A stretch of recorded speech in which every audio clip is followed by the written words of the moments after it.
Esta noche tenemos el privilegio de contar con nosotros al profesor crítico de arte muy conocido y renombrado en nuestro país, Chacho Isaac León Frías, a Álvaro Velarde, a Daniel Rodríguez Risco y a Hans Matos Camac como participantes de esta mesa redonda. Álvaro Velarde es director, guionista, productor, editor y economista. El destino no tiene favoritos, ganó varios premios internacionales, entre ellos Mejor Película en el Festival de Comedias de Móstoles. Ha seguido la línea del humor con las también premiadas La Cosa y El Candidato. Daniel Rodríguez Risco es director, guionista, productor, escritor y educador. Su primer largometraje, El Acuarelista, tuvo la mención honrosa en París. Ha tenido éxitos de taquilla como El Vientre y Siete Semillas, además de haber realizado cortometrajes de gran valía. Hans Matos Camac, director, guionista y editor, con su película Pueblo Viejo fue premiado en Almería Western Film Festival. Ha realizado también cortos y un segundo largometraje, Peso Gallo, ambas obras premiadas por el Ministerio de Cultura. Su cine se ha realizado principalmente en la ciudad de Huancayo. Bueno, esta noche Chacho León va a ser el moderador, así es que, Chacho, te doy la palabra, agradeciendo una vez más la participación de cada uno de ustedes en esta mesa que seguramente va a estar muy interesante. Chacho, adelante. Muchas gracias, Karin. Bien, un gusto estar presente y de poder participar en este diálogo con cineastas peruanos dentro del marco del Festival de Cine Europeo. Bueno, en realidad, yo quisiera muy brevemente, antes de pasar a darle la palabra a los participantes, a indicar que la temática que se ha propuesto es una temática muy relevante, muy presente en el marco, en general, del cine peruano y del cine latinoamericano. Es un asunto, digamos, discutible, es un asunto que tiene una serie de aristas, pero el hecho es que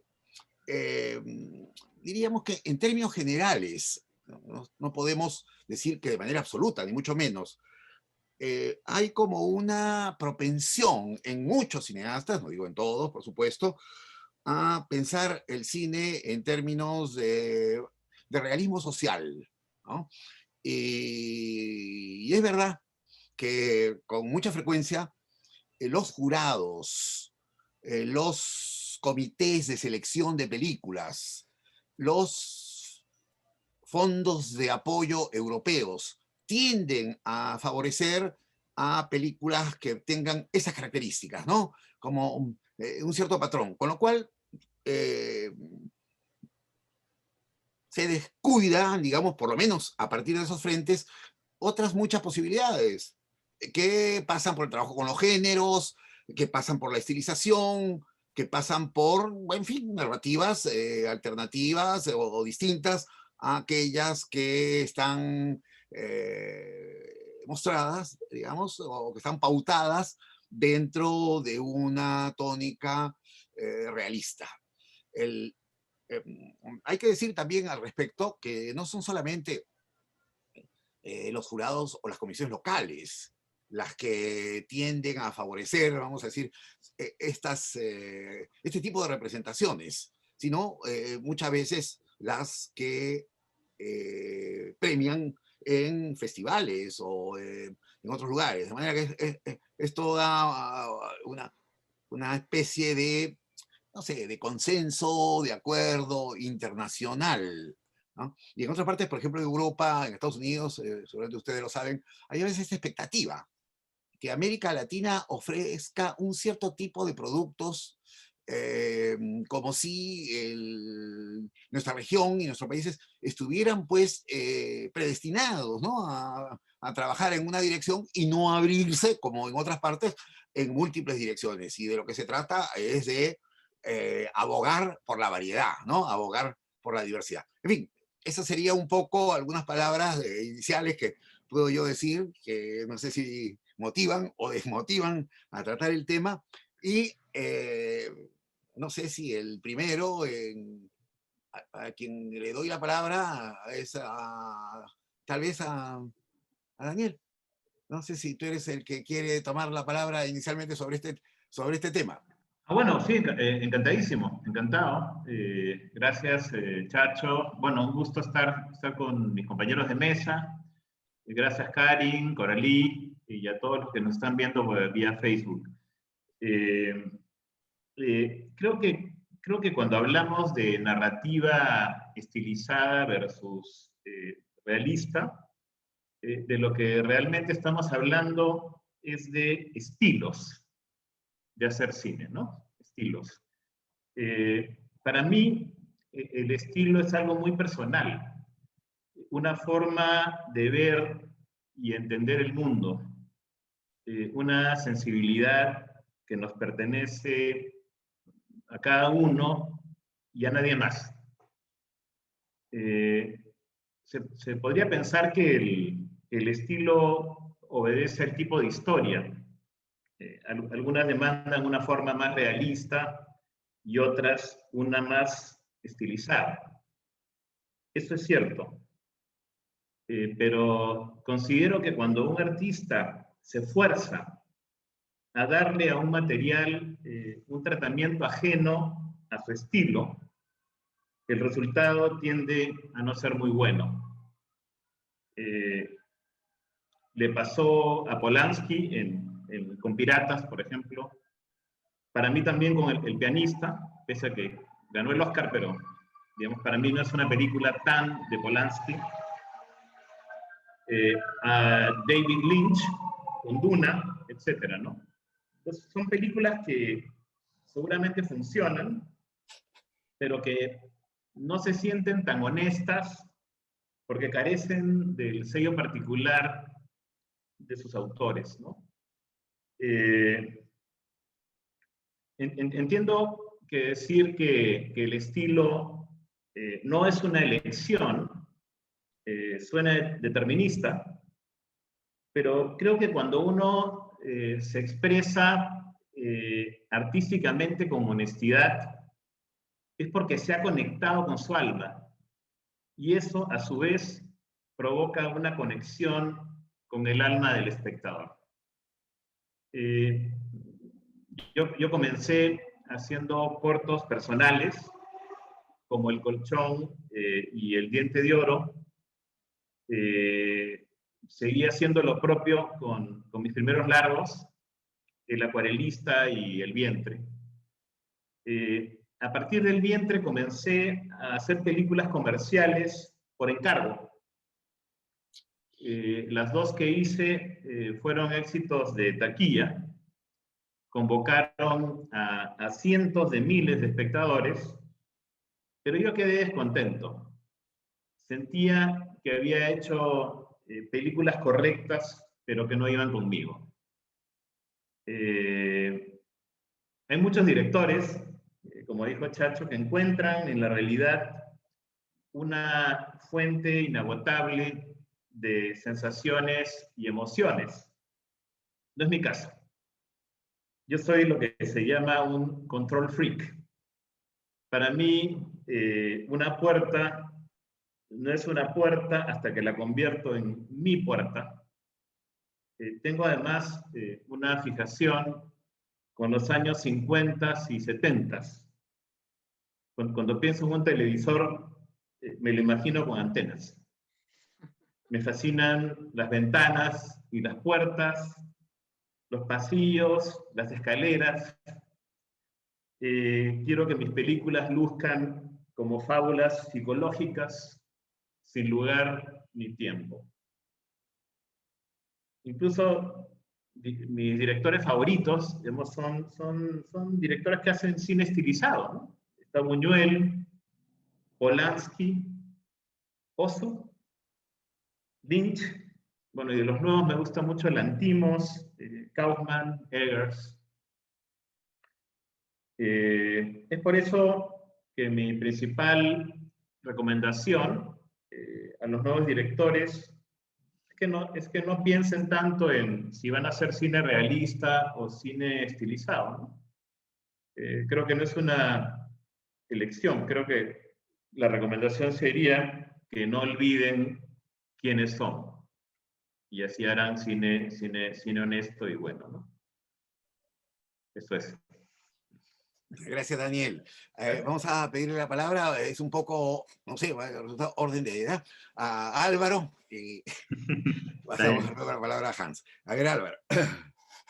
Hola, bueno, gracias por la invitación. Mira, sobre el tema que tocaste en la introducción, que me parece súper interesante, espero que lo retomemos, porque de verdad que eso determina mucho, mucho lo que se hace y lo que se premia y lo que se estimula a hacer, porque eso hace que sea tan complicado conseguir dinero, sea tan complicado que se reconozca, sé que a veces es muy complicado seguir en una línea y no sucumbir a lo que digamos, el medio quiere que hagas, ¿no? Entonces me parece que es un tema que podríamos retomarlo luego.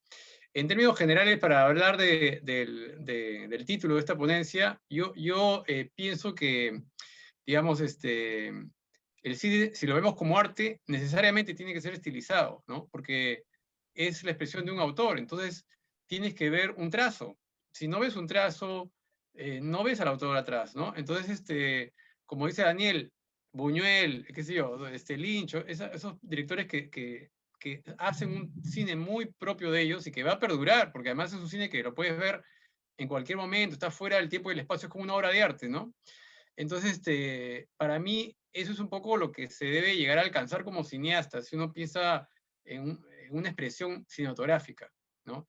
Y en esa expresión cinematográfica tú tienes una serie de elementos que se pueden usar, digamos, o sea, el cine juega con, no solamente es el guión y la actuación, que es lo que la gente generalmente pareciera que se está concentrando, de qué trata, de qué va la historia, cuál es el discurso de la historia, están buenísimos los actores, la historia está buena, por ahí se queda el asunto, ¿no? Pero en realidad el cine tiene una serie de recursos, la edición, los encuadres, todo te está diciendo algo, ¿no? Entonces, la dirección de arte, la música que usas, en qué momento haces el corte, en qué momento pasas de una escena a la otra, todo eso es una decisión del director. Entonces, eso para mí es lo que le da el toque personal, lo que hace que tenga una manufactura particular, ¿no? Y creo que cuando hablamos de estilización hablamos de lo particular, finalmente, porque es algo que solamente alguien puede hacer, ¿no? No es que estamos hablando exageradamente de, no sé, de una obra de Cocteau, súper estilizada, no tiene que ser eso, ¿no? Además pueden haber películas que estilizan ciertas cosas y otras no tanto, ¿no? Pero sí me parece importante que la experiencia que uno tenga cuando ve la película sea cinematográfica. Eso es lo central, que uno sale como con una sensación de que ha visto cine, ¿no?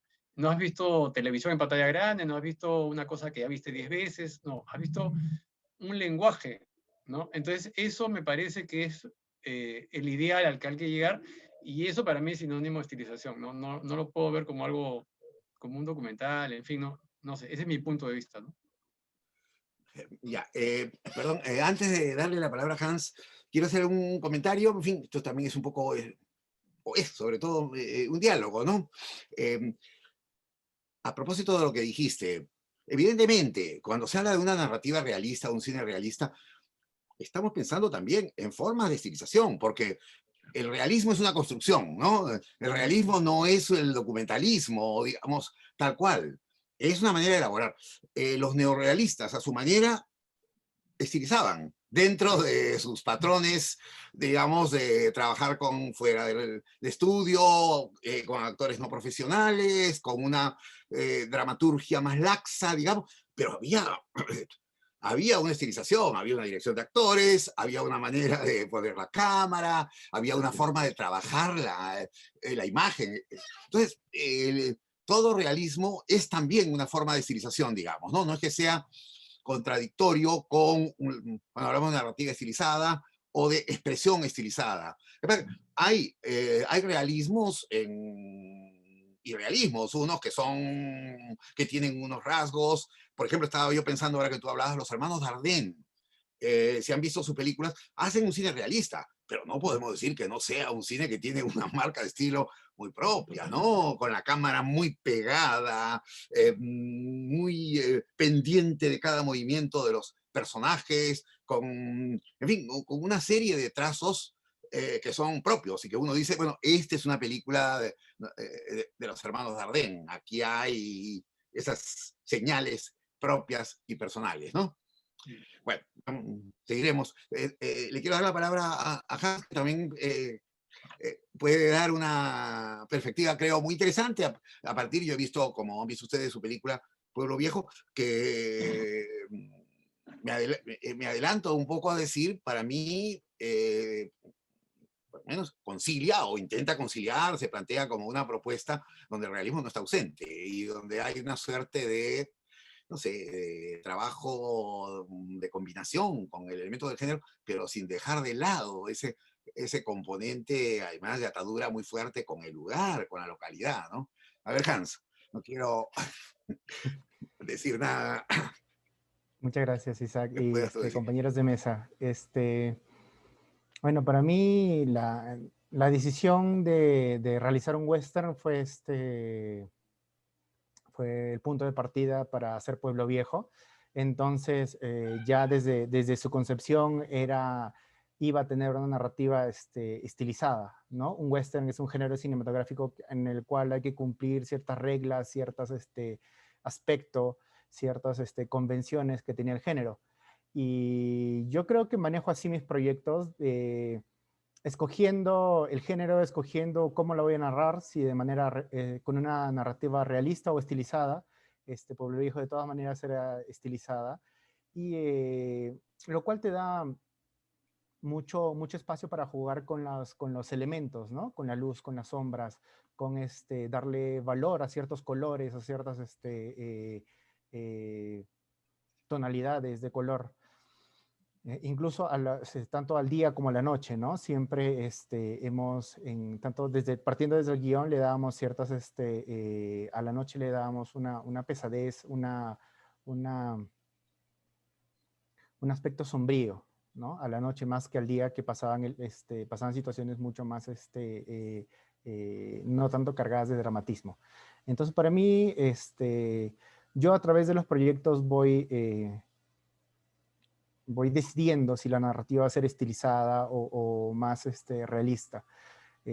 Como decías también al inicio, me llama mucho la atención de qué esperan, ¿no? Los jurados y las personas que evalúan proyectos a nivel Latinoamérica, y llevándolo un poquito más a mi caso, ¿no? Al nivel regional, dentro del cine nacional, al nivel regional, ¿no? Muchas veces conversábamos con Emilio Bustamante de que el cine de género es bastante, no sé si menospreciado o es visto con la ceja levantada, ¿no? El cine de género tanto a nivel regional, con propuestas de terror, ¿no? Como las que hacen mucho en Ayacucho, también en Huancayo, siempre generan un tipo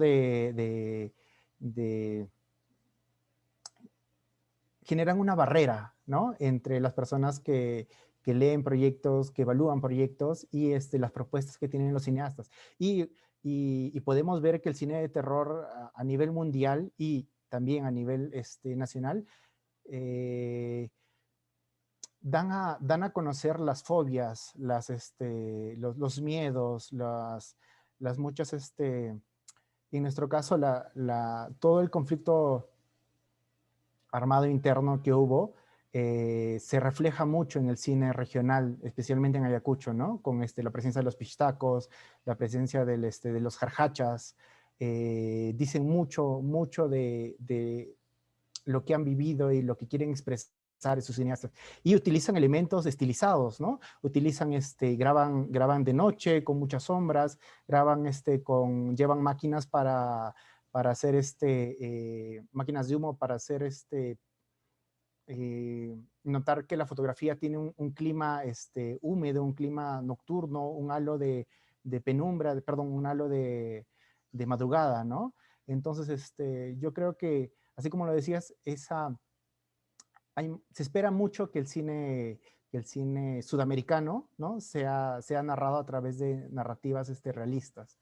Y a mí me parece, al igual como le dijeron, que al final el cine es todo, ¿no? El cine a través de narrativas realistas, de narrativas estilizadas, puede llegar a contar, y a mí me gustaría ver más de todo, ¿no? A nivel nacional, a nivel de cine peruano. Muchas gracias, Hans. Yo le contaba, conversando con Álvaro, no voy a decir cuál, pero estuve en un jurado para premiar películas, y la tendencia mayoritaria, por supuesto, y películas peruanas, era hacia aquellas que tenían naturalmente una temática social en primera instancia, un tratamiento, digamos, realista que no excluye cierta estilización. Pero ustedes estaban hablando, yo pensaba en películas, por ejemplo, como Huñaypacha o Canción sin Nombre. Claro que hay estilización en esas películas. En Canción sin Nombre hay un trabajo visual, si lo han visto, muy pronunciado, ¿no? De estilización visual muy clara. Y en Huñaypacha también, de otra manera, de otra forma. Entonces, eso, además, las películas, digamos, de temática regional, que en principio está bien, hay que reivindicar, y aquí que está Hans, eres un representante, vamos a decir, del cine fuera de Lima, pero no que se convierta casi como una camisa de fuerza. Y le contaba a Álvaro, tuve que defender, y afortunadamente al final tuve éxito, una propuesta de comedia. Entonces, sí, como lo que tú decías, la comedia es uno de los géneros que normalmente no está pues en ese santoral de los jurados o de los festivales, ni los relatos de terror, ni los relatos fantásticos en general. Entonces, es un lastre que creo yo se viene arrastrando de una o de otra manera. Y vean ustedes, que esto incluso en la Academia de Artes y Ciencias de Hollywood, la tendencia mayor allá es a premiar películas que son dramas, no en un sentido realista estricto, pero sí, con características, digamos, relativamente realistas. Las películas de fantasía que la Academia ha premiado, digamos, de ficción fantástica, musicales o películas como El Señor de los Anillos u otras, son las menos. Como que se tiende siempre a premiar la sobreactuación, ¿no? El actor o la actriz en situaciones extremas, en casos límites, ¿no? O sea, hay una serie de parámetros que orientan o que gobiernan qué cosa es lo que se halla vamos a decir, en la jerarquía superior, ¿no? De lo bueno o de la calidad. A ver, vamos a volver nuevamente con, no sé si tal vez hacerle una pregunta sobre este tema a Daniel, ya sobre el panorama del cine peruano. ¿Cómo lo ves tú en este momento en términos de opciones, en términos de esas posibilidades, ¿no? Digamos, de trabajar con narrativas para pegarnos al guión, con narrativas realistas o con narrativas estilizadas, tal como se propone en el tema? Sí, bueno, yo creo que hay un antes y un después de Asumare, ¿no? Asumare cuando, me parece que fue en el 2013, si no me equivoco, que Asumare Sí. logra 3 millones de espectadores, una cosa así tremenda. Me parece que justo en ese momento estábamos como en una etapa de divorcio entre el público peruano y el cine peruano que se estaba haciendo, ¿no? Muy pocos espectadores, había como una idea de que el único cine que se hacía, el cine peruano prácticamente estaba posicionado como un cine de realismo social, esencialmente, ¿no? Entonces hablaba película peruana igual a película de realismo social, y de pronto aparece esta película, esta comedia, que rompe con toda la digamos, esa percepción, y el mercado, los distribuidores, en fin, los cineastas, todo el mundo entiende, digamos, como que abre, más allá de si la película es buena o mala, en fin, fuera de eso, el éxito, digamos, de Asumare hace que se cree digamos, un vínculo nuevo, o sea, no diría que se renueve, pero haya un mayor entendimiento, digamos, entre el público y el cine peruano, digamos, ¿no? A mí me tocó estrenar, me acuerdo del Vientre, me tocó estrenar El Vientre en el 2014, que fue prácticamente unos meses después de que se estrenó Asumare, y yo sentí, hubo también esta película, la de Dorian, que se llama Cementerio General, en fin, salieron varias películas que de alguna manera me parece que estuvieron en la estela digamos, de esa reconciliación del público con otro tipo, con un cine distinto al del realismo social, ¿no? Creo que a partir de entonces ya se abrió un poco más la gama de producción. Hay algunos cineastas que se han digamos, especializado, digamos, la gente, por ejemplo, de Big Bang, el propio Dorian, aunque veo que está cambiando un poco su línea, en fin, se han especializado en un cine más comercial, y bueno, y otros que han mantenido su línea. Bueno, la presencia de Tondero mismo es todo es un efecto pues grande, tiene un efecto grande en el cine, ¿no? Yo diría que estamos mejor que antes, en el sentido de que hay una mayor gama, una mayor variedad. Tenemos también el cine regional. Yo me quedé, recuerdo cuando vi Huayna fue una cosa así para mí extraordinaria. Estábamos, me parece, en el Festival de Cine de Guadalajara, cuando se vio allá. Para mí fue, digamos, tremendo, ¿no? Pues yo creo que es, digamos, dentro de todas las limitaciones, y creo que creo que estamos mejor que antes, digamos, en el sentido de que hay todo tipo de propuestas. Se mantiene todavía el cine del realismo social, que es el que, como dijeron al principio, es el que tiene más éxito, digamos, a la hora de ganar los premios DAFO y conseguir financiamiento. Pero también hay cine, digamos,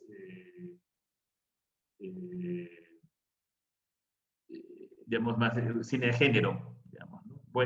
Digamos que puede ser, hay buenas películas, malas películas, en fin, hay de todo, pero me parece que hay una mayor pluralidad, y eso creo que ha sido bueno.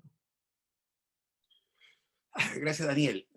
Yo voy a salir un poquito ahora en esta pregunta de vamos a decir, de la rigidez del guión, y le quiero preguntar a Álvaro, ¿cómo ves tú la situación, vamos a decir, cómo prevés la situación después de la pandemia? Evidentemente estamos viviendo una especie de paréntesis en el cual muchísimas películas se han paralizado, muchos proyectos, no sé qué están haciendo ustedes, pero sé de muchos que no han podido salir adelante, aquí en otras partes del mundo, ¿no? Algunas cosas se han hecho, pero muchas cosas se han postergado. Entonces, ¿cómo ves tú de cara al futuro, teniendo en cuenta un hecho que se ha potenciado enormemente en estos meses, que es la importancia de las plataformas? Lo que creo, ¿no?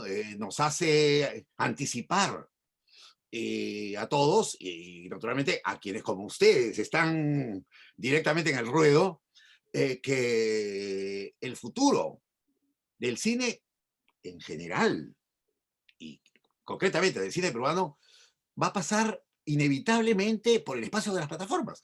Es decir, va a tener que encontrar en las plataformas uno de sus lugares de circulación, ¿no? Con mucha mayor fuerza de la que ha tenido hasta ahora. ¿Cómo ves tú este problema, este asunto, digamos, de cara al futuro, Álvaro, en relación con tus películas y en relación con el cine peruano en general? ¿Lo has pensado? ¿Te lo has planteado? Bueno, mira, yo creo que, bueno, sí, lo que ha pasado, por ejemplo, en mi caso, yo estaba exhibiendo La Cosa y tuve que pararla por la pandemia. Daniel estaba filmando algo, se ha tenido que parar con la pandemia y hay un montón de cosas que han sido interrumpidas y efectivamente la exhibición obviamente está recontra interrumpida. Pero el cine tiene muchas etapas, ¿no? Entonces es un buen momento para escribir, por ejemplo, Hans está editando. Entonces hay ciertas cosas que si estás en ese momento haciéndolas, puedes hacerlas dentro de la pandemia en tu casa, ¿no? Pero efectivamente una incertidumbre sobre cómo se va a manejar esto si esto se prolonga, ¿no? Yo pienso que eventualmente cuando la pandemia desaparezca, vamos a ir al cine de nuevo, ¿no? El tema del streaming es una alternativa que ya existía antes, se está potenciando ahora con la pandemia, pero no creo que sea lo que la gente va a querer siempre, porque la experiencia de ir al cine es otra cosa, ¿no? Y además hay un negocio también detrás, el streaming, yo estoy seguro que la gente se va a tratar de piratear todo, o sea, no es que van a tratar de ver todo gratis, ¿no? Es un poco la idea que se tiene cuando estás enfrentado a la computadora, no pagar por ver, esa cultura creo que no existe acá. Entonces, yo pienso que, espero que cuando regrese toda la normalidad, los cines vuelvan a abrir y todo llegue espero, ¿no? Espero, no sé. Gracias, Álvaro. A ver, Hans, un poco también te hago a ti la pregunta, viéndola incluso desde Huancayo, pensando un poco en lo que es el interior del Perú, ¿cómo ven la cosa a futuro? Agrego algo más. De hecho, los cines están, pues, digamos, el negocio cinematográfico prácticamente está copado por los grandes multicines, ¿no? Y los grandes multicines apuntan sobre todo a eso, a la taquilla, a películas que resulten muy rentables, que tengan un público más o menos asegurado, con lo cual no solamente el cine peruano, sino el cine latinoamericano en general o de otras partes, se ve más restringido a ese nivel. ¿Cómo ves tú, de cara a ese futuro, este espacio de las plataformas? Digamos, en función de las posibilidades de ese cine peruano que no tiene la misma facilidad, en principio, de acceso a las multipantallas, a los multicines. Yo creo que ya el cine peruano te estaba pasando por un momento duro en cuanto a distribución, ¿no? Antes de la pandemia. Poniendo el caso de Huaynapacha, yo pude verla en una función de 10:40 de la noche, ¿no? Y ya la teníamos duro antes de la pandemia. Entonces, ahora que volvamos, digamos, en un escenario post-pandemia a las salas, todavía todo es muy incierto, ¿no? Hay muchas películas que se han quedado estancadas ahí yo creo que para este año había muchas películas en el Competitive, que es el catálogo de todas las películas, o el calendario, perdón, de todas las películas que se van a estrenar en el año. Ya había muchas ahí que se han quedado estancadas y que no han visto en el streaming una posibilidad de ganancia, de que le reditúe algo de ganancia ponerlas ahí, ¿no? Todavía no estamos al nivel de otras latitudes como Estados Unidos, ¿no? En los cuales las películas que no se han podido estrenar en salas las mandan al streaming y ganan igual, ¿no? Lamentablemente en Perú todavía no tenemos esa cultura. Además, creo yo que el consumidor de streaming está le presta mucha más atención a las series, ¿no? Más que a las películas. Las películas tienen otro ritmo, otro modo de verse. La pantalla grande magnifica, es un amplificador de las emociones, de lo que ves en la pantalla, ¿no? Y justo tocando nuestro tema, la estilización de una imagen muchas veces contribuye a eso, ¿no? El uso de las sombras, de la luz, del color en una pantalla grande, se intensifica, ¿no? El sonido, la música se intensifica mucho más que lo que puedes ver en una televisión a lo mucho, ¿no? 40 pulgadas, 50 pulgadas, y que además de eso tiene muchas distracciones, ¿no? Si no la ves de noche en un ambiente propicio, nunca te va a dar la misma experiencia que sí tendrías en un cine. Entonces yo creo que ahorita la situación está muy incierta, ¿no? Tenemos mucha incertidumbre por delante de cómo se va a resolver la situación frente a todas las películas que se han quedado ahí en el camino por estrenarse y lamentablemente es algo que tenemos en desventaja con otras cinematografías, ¿no? Como Estados Unidos, que están grabando ya pensando en 2021, 2022, todos sus taquillazos que generalmente son los que nos comen a nosotros en espacio de exhibición. Muchas gracias. No sé si les parece que pasemos ya a las preguntas de los espectadores. Chacho, quería añadir algo con respecto a lo Sí, que sí. hablaste antes de que me hicieras la pregunta de lo que se premia y lo que no se premia. Yo creo que hay una serie de ideologías que se impulsan, ¿no? A través de todas estas cosas y de la cultura en general, ¿no? Eso es que está ahí. Entonces, la gente que decide sobre premios, a dónde dar la plata y qué fomentar, son gente que tiene una clara idea de lo que se debe hablar y de lo que se debe decir, yo pienso. Y lo ves, por eso es que hay tanto, se fomenta un montón de cosas de ideología. O sea, ya el Oscar ha dicho que para el año, no sé, si el año 24, no sé qué año, ciertas películas que no toquen ciertos temas no van a ganar el Oscar, ¿no? Entonces, ¿de qué estamos hablando? Entonces, el arte ya está quedando relegada por la cosa del discurso. Eso me parece bastante grave, ¿no? O sea, cuando tú ves, por ejemplo, que películas como La Mujer Fantástica ganó el Oscar Mejor Película Extranjera, que es sobre un travesti o no sé qué, ya. La razón, o sea, la película no es mala, pero me va a decir que es la mejor película internacional, no creo, ¿no? O sea, definitivamente ahí hay un tema que se quiere fomentar, o sea, hay una ideología detrás. Entonces, eso lo vemos constantemente en los premios que se dan, a dónde se está yendo la plata. Entonces hay que preguntarse quiénes están atrás de todo esto y qué se está impulsando, ¿no? Entonces, lo menciono porque es como que dices, todo el mundo premia lo social, pero ¿por qué? ¿Qué cosa hay atrás? ¿Por qué hay ese interés en premiar?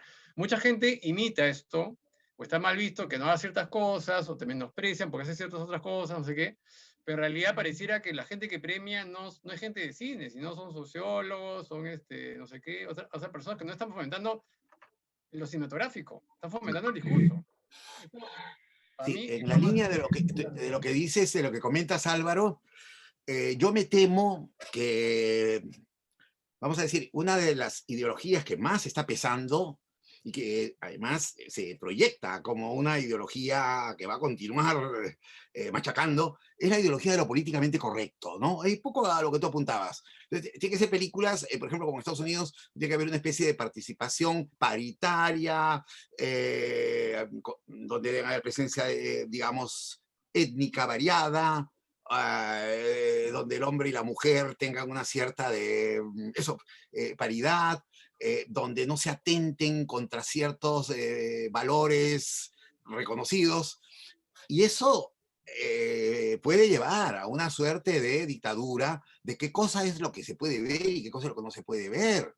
claro, Cualquier cosa puede ser acusada de machismo, de sexismo, digamos, de homofobia. Entonces, cercena o limita, más allá de que uno, supongo que todos estamos de acuerdo con que en defender la apertura, estar en contra del racismo, del machismo y demás, pero no le puedes pedir al arte que se tenga que someter siempre y necesariamente a esos patrones, ¿no? El arte es con frecuencia provocador, políticamente incorrecto. Este es un problema. Ese es un problema, no sé cómo lo ves tú, Daniel, que me parece que está muy presente aquí en todas partes. Sí, es un fenómeno mundial, ahí efectivamente, y se nota, ¿no? Se nota, eso que tú dices, estoy, digamos, completamente de acuerdo, que digamos, casi como se ha vuelto una regla, digamos, ser políticamente correcto digamos, en el porcentaje, digamos, étnico en cada película. Yo tuve una experiencia sobre eso hace poco, porque yo estoy haciendo cuando vino la pandemia, yo estaba en mi quinto día de rodaje de la secuela del vientre, una película que se llama Mía, pero antes de eso, estaba filmando una serie en Buenos Aires, un par de capítulos de una serie allá, y le mandé el guión a una amiga guionista argentina y me dijo, oye, yo creo que yo te sugiero que envíes tu guión a esta es una especie de empresa chiquita que tú le entregas tu guión y te miden, digamos, si tiene el grado de feminismo adecuado y si no hay elementos machistas digamos, en el guión, ¿no? Y te cobran por eso, es decir, tú le envías el guión, revisan el guión y te dicen, ojo, acá hay un elemento machista. Entonces, es hasta, digamos, Es el fin. Es el fin.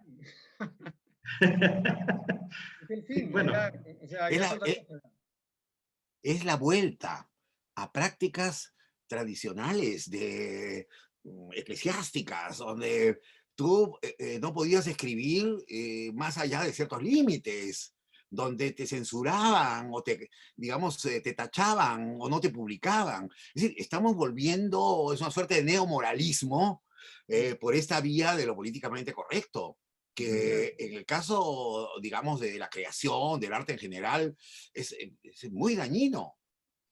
Imagínense, una película como, qué sé yo, El perro andaluz, digo, no es eso exactamente lo que se podría hacer, pero en estos momentos sería vista también como incorrectísima por una serie de razones, ¿no? De consideraciones. No sé si sobre este tema, Hans, ¿tienes alguna anécdota o algún comentario Sí, sobre este sí, sí, asunto? Isaac. A mí lo que me choca mucho es más que nada viendo el cine hollywoodense, ¿no? Cómo quieren hacer calzar temas que no tienen nada que ver con algo y por ganarse las simpatías de sectores de la sociedad le meten temas que a leguas se nota que no están, que no están metidos de la manera correcta, ¿no? Muchos... Y muchas personas también en una primera vista de esas, con un primer visionado de eso, les hace creer que sí están cumpliendo con con ciertas agendas sociales, ¿no? Por ejemplo, cuando en el último Avengers salen un plano con un grupo de mujeres que van a enfrentar a la batalla y es claramente una construcción de un momento que está totalmente con calzador en la película, ¿no? Justamente para ellos, Disney como empresa, dar una imagen de que están de alguna forma apoyando ese momento, apoyando ese tipo de movimientos sociales, pero queda en lo ridículo, ¿no? Queda intentando hacer algo que finalmente a mí me causó el efecto contrario, ¿no? O cuando ellos quieren también hablar muchas veces del racismo desde el punto de vista de Blanco Salvador, ¿no? Y que justamente premien esas películas como importantes en el Oscar, pero que dan el mensaje contrario, ¿no? Que si no viene un blanco a salvarte, nunca va a pasar nada. Exactamente, así es. Bueno, no sé si quieren agregar algo más o ahora sí pasamos a las preguntas. ¿Ya? Perfecto. Coralí.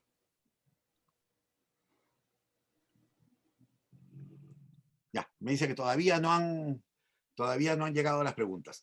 Bueno, yo te agrego una cosa. O sea, yo pienso que lo transgresor no debe ser el discurso, sino el lenguaje del cine, ¿no? O sea, eso es lo que debe ser transgresor en todo caso. Sí, No, sí, sí, pero el lenguaje del cine, Álvaro, no te olvides, el lenguaje es todo, es incluso, es también lo que se dice verbalmente, es también lo que se propone, digamos, a través del relato, ¿no? Entonces hay una serie de aspectos ahí, hay una serie de aspectos que sí, efectivamente, pues, son o pueden ser transgresores y que pueden tener problemas dada esta presión que hay para que los cineastas no salgan de cierto tipo de patrones, digamos, ¿no? Que pueden resultar más adelante siendo muy dañinos. Incluso, por lo menos tal como yo lo entiendo, ¿qué pasa si tú haces una película, una apología del machismo, una apología del racismo? Nadie te la va a ¿Es financiar. necesariamente una mala película? No. No, Hay obviamente. hay que censurarla, hay que cuestionarla, hay que prohibirla, ¿no? Es un asunto bien delicado. Claro, es como que te dan es como que somos, no sé, conciliadores con todo, menos con ciertas cosas. O sea, puedes usar todos los formatos, hablar los temas, pero no eres, justamente con eso, no es más que una forma de decir las cosas, ¿no? Entonces ahí es donde yo digo, bueno, entonces, ¿dónde está la apertura? Así es. Mira, en cosas tan cotidianas, tan absolutamente prosaicas como el del lenguaje, yo discutía hace poco tiempo con algunos amigos profesores universitarios a propósito del racismo. Yo le digo, las cosas tal como se están llevando nos van a conducir a que no podamos utilizar apelativos de cholito, negrito, zambito, negrita, incluso gringo, colorado, porque en todo eso hay podría haber un contenido racista. Entonces, perder la espontaneidad del propio lenguaje, aquello que además con frecuencia está revestido no de carga racista, sino de elementos afectivos, emotivos. Claro, claro, Se lo claro. dices a tu hermano, se lo dices a tu primo, en fin, todo eso que hasta qué punto lo políticamente correcto puede terminar cercenando elementos de nuestra vida cotidiana, de nuestras emociones, que se expresan en este tipo de cosas, ¿no? El Sí. colorado tal, el negro tal, eso es, no podemos atribuirle a todo una connotación racista, ¿no? Totalmente. Lo mismo, ya no puedes decir entonces el gordo, o el flaco, No, o no, claro. el chato, porque estás también desvalorizando a una persona por su grosor, ¿no? O por su tamaño. No, y Realmente, esto esto nos no lleva un poco acabaría al nunca. absurdo. Chacho, no acabaría nunca, porque si nos ponemos a ver las sensibilidades, o sea, todo puede ser sujeto de sensibilidad. Entonces a mí no me puede decir, Exactamente, exactamente. A veces te dicen, no, si a yo la no te puedo persona no decir, le oye, gusta. calvo, no, ya te resientes que tengo calvo y ya, pues entonces me enjuicias, no sé. Entonces es una locura, no tiene cuándo acabar esto, ¿te das cuenta? Entonces, y me parece que lo políticamente correcto finalmente es mentir, ¿no?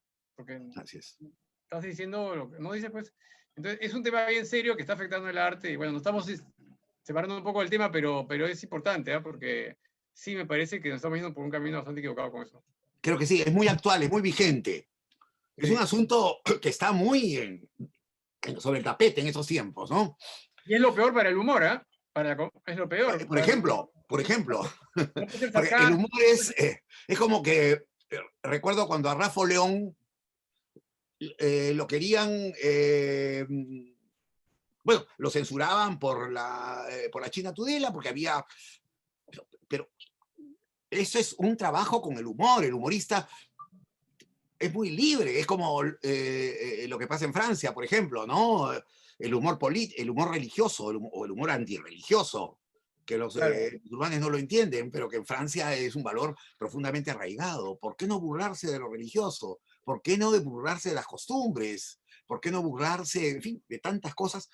Creo que el humor puede hacerlo, tiene el derecho a hacerlo, mientras que, naturalmente, no ridiculices a nadie con nombre y apellido en público, ¿no? No, obvio, ¿no? Ya hay límites, ¿no? Y para eso está, pues, la libertad de prensa, la libertad de expresión, que tiene sus límites, sin que haya ofensa. Pero por lo demás, si tú generalizas, naturalmente, ¿por qué coartar el humor? Es verdad, algunos te dicen, sí, pero el humor, como antes, ¿no? Los chistes contra los judíos o los chistes contra los homosexuales. De acuerdo. En términos de estereotipo, sí, se puede cuestionar, pero no llevar al terreno de que, bueno, ya no puedes hacer tú un chiste sobre un homosexual porque estás, pues, haciendo de tus expresiones una manifestación homofóbica. Entonces, bueno, yo supongo que también las aguas están muy revueltas y llegará un momento en que la cosa se verá con un poquito más de, con un poquito más de calma, ¿no? De lucidez. Ya, hay una primera pregunta que me mandó Coralí. Ay, Coralí, ya te perdí. Ahí está. Dice, ¿existen algunas películas peruanas? Es lo que leo. ¿Qué más? Acá está, acá está, acá está. Ya. Dice, ser políticamente correcto también conlleva muchos riesgos incorrectos. De repente todos tenemos mucho miedo a ser criticados y por ende separados de la sociedad. ¿Alguno de ustedes quiere comentar algo de esto? Bueno, por lo menos en lo que se refiere al estudio a los estudios de Hollywood, por ejemplo, yo pienso que todo esto que está pasando con esto de lo políticamente correcto es producto del miedo. Es decir, los proyectos pasan de un nivel a otro y entre comillas, se cuidan, digamos, de que no pase nada que pueda ser políticamente incorrecto para no perder el puesto de trabajo, y eso pasa a otro y a otro y a otro. En fin, y al final termina siendo todo una especie de negociación de los elementos políticamente correctos que tienen que estar en el, ¿no? Pero para mí la palabra clave es el miedo, digamos, en general. Digamos, ¿no? Gracias, Daniel. Hay una segunda pregunta, dice, preguntan así en general en la mesa, ¿qué tanto creen que se debería diversificar los contenidos premiables en nuestros concursos? Pensando en que necesitamos generar público interno y pensando en los proyectos en los que hayan tenido oportunidad de ser jurados. No sé si Hans o Álvaro, ¿quieres decir tú sobre esta pregunta, Hans? A mí me gustaría mucho, a mí me gusta ver todo tipo de cine, para empezar. Entonces, a mí me gustaría mucho que se diversifiquen géneros. A mí me emociona mucho, por ejemplo, ver que se está haciendo una película de ciencia ficción, ¿no? Y alguien como Aldo Salvini está haciendo una película de ciencia ficción. A mí eso me llama mucho la atención. Entonces, a mí me gustaría que puedan abrazar los géneros, que puedan ver muchas más posibilidades de las que estamos contando, ¿no? A mí, después de hacer un western, me llamó mucho hacer una película de box, y lo hice y lo estoy haciendo a mi modo, contándolo desde Huancayo, desde el cine regional, pero a mí me gustaría ver más diversificación de géneros en el cine peruano. Yo quería añadir algo, Chacho, sobre eso. Mira, yo creo que hay un tema ahí que la gente tiene esta separación, mira, como que o de género o de autor, y no es una línea tan clara, ¿no? Además que, como dijo Hans también lo dijo, una película como el western tiene mucho juego psicológico, o sea, el fin finalmente del cine es que tiene que reflejar la humanidad. Y montones de películas de género reflejan un montón de cosas de la psicología humana y son o sea, son mucho más complejas a veces que una película de autor que de repente no dice tanto y aparenta mucho, ¿no? Entonces, yo creo que ahí hay un tema también con los jurados que están equivocándose, patinando en muchas cosas con el tema de que, esto es entretenimiento. Creo que la palabra entretenimiento, todo el mundo como que se rasga las vestiduras.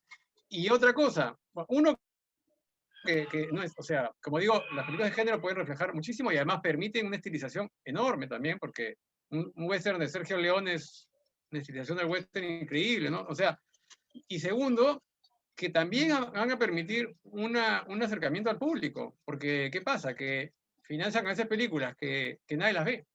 Entonces, ¿dónde está ese tal mensaje que querían fomentar si nadie las quiere ver? ¿No? Entonces, ahí se está creando una separación y creo que también es un error, ¿no? O sea, es un error de pensar que el género es un cine menor. No, creo que ahí hay una equivocación. Sí.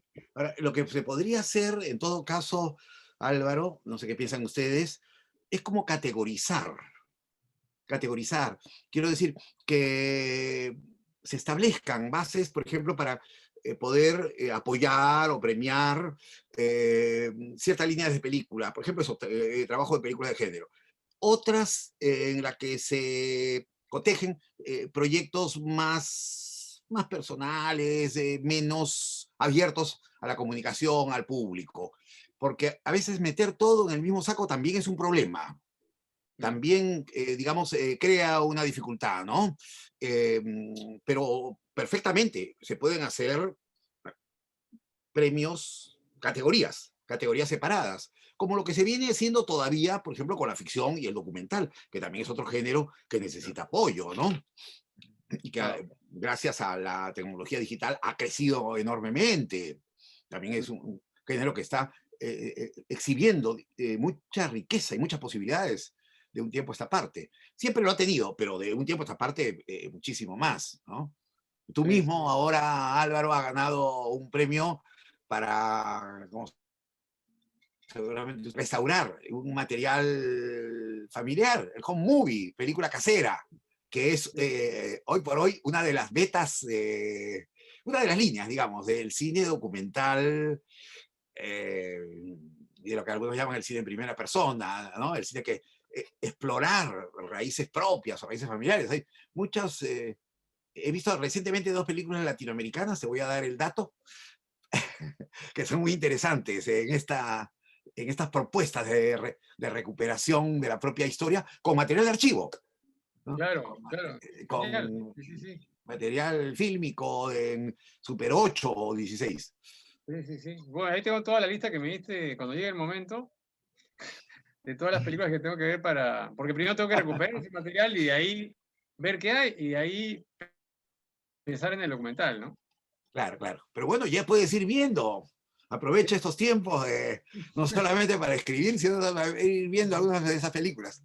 Sí, Ya, sí. hay otra pregunta. Dice, en la experiencia de los panelistas, ¿sus propuestas han sufrido algunos cortes para que sean consideradas en función de la obtención de premios, luego de presentar sus guiones o narrativas? No sé, si alguno tiene por aquí alguna experiencia que pueda contar. Yo tuve una experiencia con El vientre, fue una experiencia rara. Yo tenía un final, digamos, el final de mi película, el final original, digamos, de la película, era uno en el que Silvia ganaba. Es decir, no sé si la han visto, pero la mala Vanessa Saba, digamos, ganaba. Era ¿no? Entonces, en esa época, el distribuidor, que era Lichetti, Jorge Lichetti, digamos, me sugirió hacer un focus group para la película, y lo hicimos en el Cine Pacífico. Pasamos la película a un grupo de personas de diferentes edades, en fin, más o menos dentro del grupo de edad entre los 15 y los 35 años, que son los que van a ver películas de suspenso, terror, en fin. Y el asunto es que cuando terminó la película se hizo este focus group, en realidad se hicieron varios focus group y la película la odiaron. Es decir, no solamente la odiaron, sino le dieron incluso una connotación social. Varios dijeron que era como una mujer blanca, pituca, digamos, que se aprovecha de la mujer de provincia, modesta, ignorante, que no tiene posibilidades ni recursos, etc. Y había otros a los que la película no les gustó por un tema de, digamos, de que querían que gane la buena, que era la protagonista, Mayela Iopia. Entonces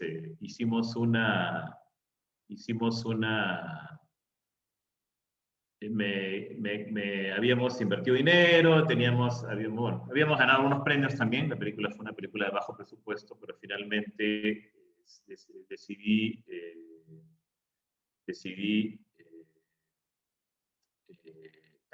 filmar un final nuevo, un año y medio después. La película tuvo 2 versiones. La versión que a mí me gustaba, digamos, y la versión que le gustaba, digamos, al distribuidor. y que era, porque volvimos a hacer un nuevo focus group con diferente gente y la aplaudieron y salieron felices del cine. Y yo me quedé con una sensación fea porque yo siempre sentía que ese final, digamos, era un final pegado con chicle, digamos. Entonces, la película ganó postproducción. Recuerdo en ADAFO fue el primer premio de que cuando se cambió con Cine ADAFO, la primera película que ganó un premio postproducción fue El Vientre. Y en el jurado me puso muy bien la película, etcétera, etcétera, pero a pesar del final, me pusieron, que era ese final que yo había filmado un año y medio después, ¿no? Y efectivamente estaba pegado con chicle. Entonces, al final, a todos mis amigos cineastas, yo lo llamaba, bueno, a ti mismo, no sé cuál versión viste tú, Álvaro, ¿te acuerdas? Creo que hicimos una presentación, estuvo Javier Fuentes, en fin, varios otros amigos viendo la peli, y al final terminé haciendo dos versiones. La versión que a mí me gustaba la mandé a los festivales. Entonces, en el Festival de Cine Vancouver, digamos, por ejemplo, donde se estrenó la película, se vio con mi final, y aquí digamos, en los cines en Perú, la película le fue muy bien, tuvo muchos espectadores, pero sí, fue un caso donde, digamos, digamos, hice dos versiones del final para... y eso es muy importante porque al final, el final de alguna manera, define un poco el tema de la película, ¿no? Tú puedes tener un final, no estamos solos, por ejemplo, había la posibilidad de que gane la mala, por lo tanto, la conclusión de la película era el mal, no importa lo que hagas, el mal vencerá. Se impone. Se impone. Pero si ganaba la buena y lograba escapar, entonces el bien se impone sobre el mal. Finalmente decidimos que con el productor, que era el que me había contratado a mí para hacer la película, no es mi película, digamos, yo la dirigí, pero digamos, no la generé, y pusimos un final donde ganaba la buena, pero al final salía una bolita roja debajo de la cama, y el mensaje era, el bien le puede ganar una batalla al mal, pero el mal siempre está al acecho. Se filmaron los tres finales, me pidieron por contrato, yo tuve que filmar los tres finales. Finalmente se puso el final de la abuelita, porque fue el que se presentó en los cines y bueno, le fue muy bien a nivel de taquilla, ¿no? Un final conciliador, digamos. El final, claro, el final sí, ganó sí, es conciliador, sí, es un final para el público, digamos, ¿no? Para el espectador promedio que quiere irse contento del cine, ¿no?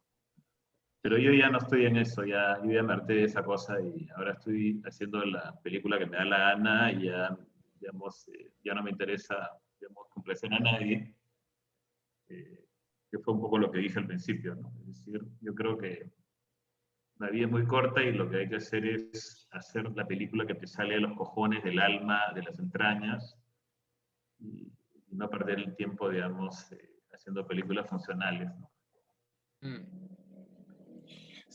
Y sobre ese tema, ¿alguna experiencia que haya tenido Álvaro o Hans que puedan señalar? ¿O no les ha pasado todavía? Bueno. Yo quiero contarles algo que... ¿Me escuchan? Sí. Sí.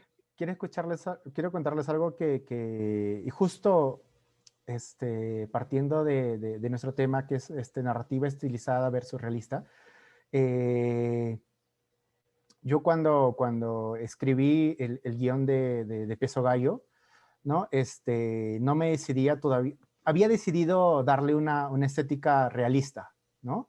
Entonces, pero en el camino se me iban presentando dudas en la cabeza, ¿no? Entonces, felizmente el proyecto pudo ganar un concurso de desarrollo. Entonces yo me propuse explorar qué era lo mejor para la narrativa, si ir con la narrativa, con una estilización, ir con una narrativa estilizada o realista. Entonces era algo que quería probar, era algo que quería sacarme el clavo y saber qué era lo que quería hacer realmente con la película. Entonces, con este fondo de desarrollo de DAFO, filmé y decidí tener una iluminación en clave realista, ¿no? No con bajo contraste y con luces muy justificadas. Y puse la cámara fija, ¿no? La cámara fija. Y al momento de editar y verla, y etcétera, me di cuenta que eso no era lo que la película iba a pedir, ¿no? Había filmado un cortometraje con esto, pero a mí me sirvió de experimentación, ¿no? Porque yo quería hacerlo de un modo realista, pero la película me pedía otra cosa. Entonces ya decidí que luego cuando grabamos la película, ya fue con una iluminación mucho más contrastada y con la cámara al hombro, ¿no? Que ya si tú utilizas la cámara al hombro, muchos lo identifican como una decisión estilística, ¿no? Pero a mí me sirvió el proceso de filmar previamente, antes de filmar una película que es 1 hora y media, ¿no? Y se filma en 4 semanas, hacer un pequeño, una exploración de cómo iba yo a contar esta película con un corto de 15 minutos, ¿no? Y me sirvió, de alguna manera, me abrió los ojos a qué era lo que realmente la película necesitaba. Gracias. Otra experiencia interesante. Bueno, vamos a... No sé si esta ya es la última pregunta. La pregunta es, ¿cómo se maneja lo políticamente correcto en la distribución de films? ¿Hay películas que no se estrenan? O si lo hacen con los peores horarios, ¿qué alternativas tienen? Me imagino que esto, bueno, este asunto de si las películas que se estrenan o lo hacen en los peores horarios tiene que ver con lo políticamente correcto, porque es la parte anterior, aunque puede también responderse de otra, aparte, digamos, ¿no? Pero eso es, ¿cómo se maneja lo políticamente correcto en la distribución de films? Es la primera pregunta. Y después enseguida viene, hay películas que no se estrenan o si lo hacen es en los peores horarios. ¿Qué alternativas tienen? A ver, ¿qué pueden decir? No sé si el mismo Daniel... Bueno, yo tuve una experiencia de distribución, porque me volví distribuidor hace muchos años. Un joven muy talentoso llamado Jonathan Reilais trabajaba como editor aquí en Cinecorp. Cuando trabajó varios años, nos hicimos incluso fue mi segundo asistente de dirección, creo, en Acuarelista. Y luego, bueno, él ya dejó de trabajar. Ha hecho su propio camino. ¿Ah? Ha hecho su propio camino. Exacto. Entonces pasaron, bueno, él ya salió a trabajar, digamos, me parece como editor y estaba haciendo el guión desde esa época, el guión de Rosa Chumbe, tenía otro nombre, sí. Etran Rosa se llama. Yo debo haber leído 7 versiones de Etran Rosa, que se fueron convirtiendo finalmente en Rosa Chumbe, ¿no? Hizo bien en cambiarlo, porque ese Etran Rosa era un nombre que realmente no pegaba nada, ¿no? Sí. Y además, bueno, tuvo suerte porque la protagonista de Rosa Chumben era esta cantante folclórica que terminó matando a otra. O sea, su protagonista fue a la cárcel, digamos, no me acuerdo el nombre, eran, digamos, una pareja de cantantes, y una mató, pegó un disparo, digamos, a la otra. Y Jonathan me llamó y me dice, estoy desesperado porque me he quedado sin protagonista, y al final encontró a la mejor protagonista que pudo haber encontrado. Y eso fue una cosa buena para él y para su película. Que es una bueno, la cosa es que ¿no? pasaron un par de años y estuvo detrás de tenía una obra maestra, porque me dijo una obra maestra, y pasó por todas las distribuidoras aquí en Perú. Nadie la quiso distribuir, y un día apareció aquí bueno, estoy ahorita en Cinecorp, apareció y me dijo, Daniel, distribuye mi película. Le digo, yo no soy distribuidor. Me dijo, no importa, pero digamos, hagamos el esfuerzo juntos y saquémosla adelante, ¿no? Y bueno, postulamos a la DAFO. La película obtuvo, por suerte, el premio de distribución, y comenzamos una tarea, digamos, titánica, para, digamos, que la película pudiera exhibirse. O sea, el esfuerzo que tienes que hacer para poder exhibir una película, digamos, que no está hecha, entre comillas, para el público, que no tiene pues elementos comerciales, es titánica, ¿no? Pero nos sentimos muy satisfechos de los resultados. La película fue muy bien recibida por la crítica y también por el público, y generó todo un movimiento que fue muy interesante, ¿no? Esa ha sido mi única y probablemente última experiencia como distribuidor, pero tienes que trabajar muchísimo, es un tema de trabajar muchísimo, y obviamente enfrentarte a las películas de Hollywood no te dan espacio para, digamos... No tiene espacio para nada. Para nada, muy complicado. Y ahora peor, ahora va a ser un cuello de botella tremendo, porque hay varias películas que digamos que están esperando su turno. Entonces, el próximo año, es decir, el momento en que se reabran los cines, va a ser un tirón largo bien problemático, bien difícil, ¿no? Sí. Pues Año van y medio. a querer tener las salas para sí solos prácticamente. Exacto. Hay otra pregunta que hacen es dado, dice que el Perú no tiene filmoteca. ¿Cómo están preservando sus películas? A ver, Álvaro, que conoce un poco el tema, ¿qué puedes decir? No, el Supongo Perú que también... tiene filmoteca. Tú, Chacho, lo sabes muy bien. El Perú Sí, tiene lo una que pasa es que filmoteca. tiene una filmoteca particular, que es la de Filmoteca Institucional de la Universidad Católica, que viene de la Filmoteca de Lima, pero no hay una Cinemateca Nacional. Y yo creo que eso es indispensable. Es indispensable porque el Estado, mal que bien, con todas sus dificultades, cuenta con recursos, contactos, que no cuenta una institución privada, por más que sea la Universidad Católica. Universidad Católica muy afectada además en los últimos tiempos, ¿no? Las universidades en general, y la Católica es una de las más golpeadas. Entonces, yo creo que es una necesidad para que el patrimonio peruano se mantenga, que exista una Cinemateca Nacional.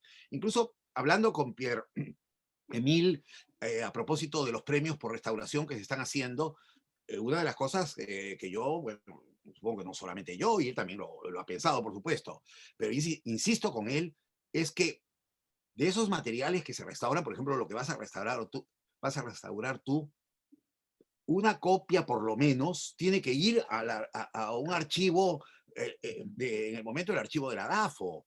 Es Pero decir, todas las películas que ganan DAFO tienes que entregarles una copia. todas tienes que entregar, ¿no?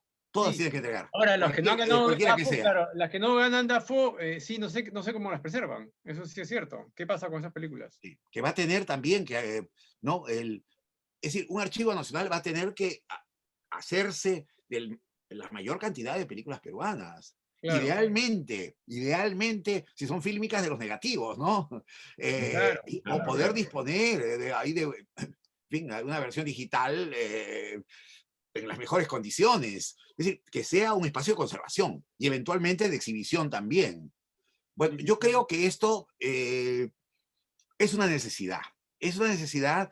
Y me parece, no sé qué piensan ustedes, tengo la impresión de que todavía en el gremio cinematográfico no se ha interiorizado suficientemente esta necesidad. ¿Cómo lo ven ustedes? ¿Sabes lo que pasa, Chacho? Que todo cuesta mucha plata, ¿ya? Entonces, nunca hay plata. Ese es el problema. Entonces, sí. El cineasta cuando termina de exhibir su película, es como que se queda ahorcado y lo último que está pensando es cómo invierto en preservarla. Y es más, cuando se exhibía en 35, como la última etapa se hacía en el exterior, porque acá no hay laboratorios, ¿no? Entonces la parte final de las copias las hacían en el exterior. Las copias venían como importación, ¿no? Todavía esta ley absurda. Entonces tú tenías que gastar un montón de plata en nacionalizarlas, cosas que la gente no hacía, y había otra modalidad que era más barata, que era importación temporal, ¿no? Entonces era como una cosa que la traías asumiendo que son un producto extranjero, que no lo era, ¿no? Pero con un tiempo de que esté en tu país. Entonces cuando terminaba la exhibición, la sacabas del país para que te devolvieran ese dinero que había, o cumplieras con la regla de la... Entonces, ¿qué pasaba? Que las películas se perdían todas las copias, porque tenían que salir del país porque habían venido como importación temporal, ¿no? Un absurdo, y desde esa época se hablaba de que esa ley no debería existir, no debe existir, pero los absurdos de este país, o sea, toda película venía como que estabas tú importando tu propia película, ¿no? Y después pasan los años y te dicen, ay, pero consíguete una copia, pero si el mismo Estado me obligó a sacarla del país. Eso es una locura. Claro. Es que la preservación, Álvaro, no debería ser un trabajo individual, particular, privado. Una política de Estado. La preservación es labor del Estado. Claro, Porque bueno, ahora ya eso con queda... la digital está todo mucho más fácil. Pero te digo, en esa época que eran 35, que Sí, la claro, era más ley complicado. te obligaba a sacarlas del país, una locura. Entonces, no sé, esas reglas que tú dices, bueno, ese tipo de leyes ha hecho que nadie mantenga sus copias. O sea, Y que se ha muy poco perdido mantienen sus muchísimo, copias. El cine lamentablemente. peruano está todo perdido, creo que antes del año 60 quedan poquísimas cosas. Poquísimo, poquísimo y cada vez menos. Bueno, yo creo que ya veo a Karim. Me imagino que sí, ya el tiempo, hemos hecho 1:30. Tú dirás, Karim. Bueno, hasta ahora, bueno, ha sido muy interesante. Si quieren, no sé, de pronto unas conclusiones finales por tu parte, Chacho, y ya nos despedimos del público. Ha sido Ya, muy enriquecedor, o sea, ver las problemáticas del cine en el Perú y sobre todo el tema de la creación artística, del respeto por la autoría del director. Y bueno, o sea, te invito a hacer de pronto unas rápidas conclusiones y ya, cerramos. de acuerdo. Muchísimas gracias. Ya, bueno, yo de todas maneras le pregunto algo más que decir en general a alguno de ustedes para no dirigirme. ¿Quieran agregar algo, añadir a lo dicho?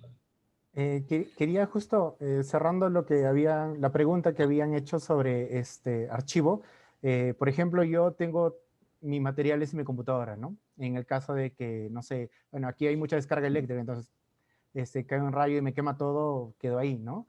El problema con el digital es que es bastante voluble, bastante frágil, ¿no? No es como el fílmico que en condiciones adecuadas te aguanta 100 años, ¿no? Lamentablemente estos discos duros se malogran, mueren, de la nada que lo estás usando, puede ser nuevo, puede ser muy antiguo, mueren. Incluso los más grandes, los que se conectan a corriente, dice que le tienes que, o sea, no lo puedes guardar ahí y dejarlo almacenado porque anualmente tienes que dar 2 vueltas si quieres el disco, tienes que tenerlo prendido, etcétera. Entonces, yo creo que es importante una cinemateca, ¿no? Es importante para la preservación y yo llegué a conversar el año pasado con Emilio sobre el reciente fallecimiento de Palito Ortega, en cuanto a que él probablemente sabía dónde estaban todas sus películas y en caso de que sus familiares no lo sepan, es posible que se pierda todo su trabajo, todas sus obras, porque están en una computadora, en su laptop y probablemente ni sepan la contraseña, puede ser, y se pierda su material, ¿no? Claro. Porque el digital lamentablemente es muy, muy sensible, los discos duros se mueren muy fácilmente, ¿no? Tener muchos backups en muchas partes al final probablemente sea una solución, pero la labor de una cinemática es justo eso, preservar el material, ¿no? De toda nuestra memoria colectiva peruana. Gracias, Hans. Sí, ya para ir cerrando, entonces, creo que empiezo por ahí, ¿no? La necesidad, para mí, la urgencia de que se cree una cinemateca nacional con un mínimo de recursos que permita, en fin, darle mantenimiento a aquello que constituye el acervo fílmico nacional. Estamos muy por detrás de países como Bolivia, Ecuador, Colombia, donde tienen la historia cinematográfica, bueno, lo que no se, digamos, lo que no se perdió, bien conservada, cada vez más digitalizada y el material fílmico restaurado. Entonces, la situación nuestra está por debajo de nuestros países vecinos. Digamos, entre los países andinos somos el que está en el peor lugar. No digamos frente a Chile. Chile está avanzadísimo y se sigue trabajando. Ellos han superado este asunto que para nosotros es un tema de, digamos, sujeto a todos los imponderables y a las contingencias. Lo que tú señalas en el caso de las películas de Palito Ortega, ellos ya lo tienen relativamente resuelto. Es posible que algunos digan, bueno, yo no entrego nada, ¿no? O todo se queda conmigo, pero en general creo que hay una comprensión y hay un consenso de los cineastas de que su material queda depositado y no se exhibe, también si el cineasta no le da la autorización para que se exhiba, pues alguno puede decir, mira, no, yo prefiero que no, que quede guardado, pero que no se vea, ¿no? Por lo demás, el tema de esta noche, de la narrativa realista y de la narrativa estilizada, se ha visto como dos opciones dentro de este universo que el cine ofrece, que tienen que ser promovidas, que tienen que ser desarrolladas, que no pueden ser ni una excluir a la otra y viceversa. Y los cineastas que nos han acompañado han dado cuenta de alguna de sus, bueno, algunos datos sobre su propia historia, sobre su carrera y sobre situaciones que confrontan, que son ciertamente situaciones en una buena medida difíciles, porque no vivimos ni muchísimo menos en el mejor de los mundos, no existe en ninguna parte y aquí menos, y estamos en una etapa ciertamente difícil, ¿no? De la cual no sabemos bien exactamente cómo vamos a salir, pero prevemos un futuro que sea esperanzador y que permita que el arte cinematográfico y el arte en general, ¿no? Pueda superar las limitaciones en las que se ha visto desgraciadamente atrapado en estos últimos tiempos. Pienso en el teatro, pienso en la coreografía, pienso en la danza, ¿no? Que ajena a los espacios públicos y limitada a las pantallas, ¿no? Que pone a los artistas, digamos, a los teatristas, a los bailarines y a muchos otros en una situación incluso más desventajosa que la que podemos tener quienes participamos del mundo del cine. Que mal que bien tenemos, no es lo mejor, no es lo deseable, pero tenemos estas plataformas más accesibles, ¿no?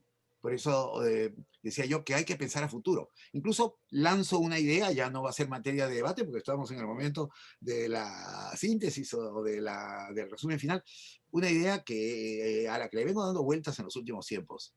Yo creo que los estados latinoamericanos y el estado peruano va a tener que establecer convenios con las plataformas de streaming. Porque me parece que no hay derecho que las plataformas de streaming que no tributan, que no tienen oficinas locales, tengan toda la libertad del mundo para exhibir lo que quieren. Es verdad que han incorporado material latinoamericano y peruano. Por ejemplo, Netflix tiene Soltera Codiciada y Retablo, no sé si hay alguna otra. Hay algunas películas peruanas que están streaming, pero podrían ser muchísimas más, deberían ser muchísimas más.